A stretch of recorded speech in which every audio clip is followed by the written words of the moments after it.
বিপিএলে ফিরেই চমক দেখাতে চলেছে দুর্বার রাজশাহী। শিরোপা জেতার লক্ষ্যে সরাসরি চুক্তিতে ৬ ক্রিকেটারকে দলে ফেরাতে যাচ্ছে তারা, যার মধ্যে রয়েছে ২ জন বিধ্বংসী বিদেশি ক্রিকেটার এবং ডেঞ্জারাস ৪ জন বাংলাদেশি ক্রিকেটার, যারা কিনা প্রতিপক্ষকে কাঁদিয়ে ছাড়তে পারে। তাহলে চলুন জেনে নেওয়া যাক কোন ৬ ক্রিকেটারকে দলে ফেরাতে যাচ্ছে দুর্বার রাজশাহী।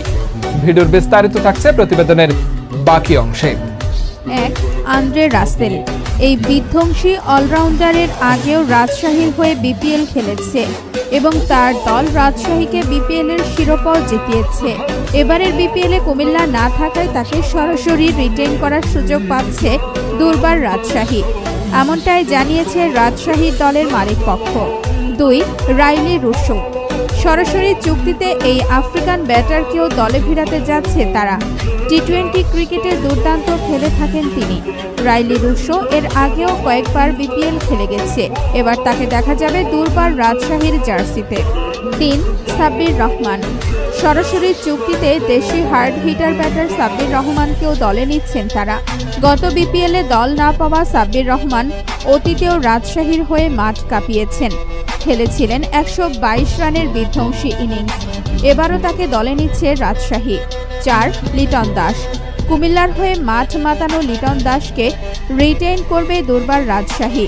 তার মতো একজন মারকুটে ওপেনারকে দলে পাওয়া ভাগ্যের ব্যাপার। এবারের বিপিএলে রাজশাহীর জার্সিতে কেমন খেলে লিটন, সেটাই এখন দেখার বিষয়। ৫. মুস্তাফিজুর রহমান।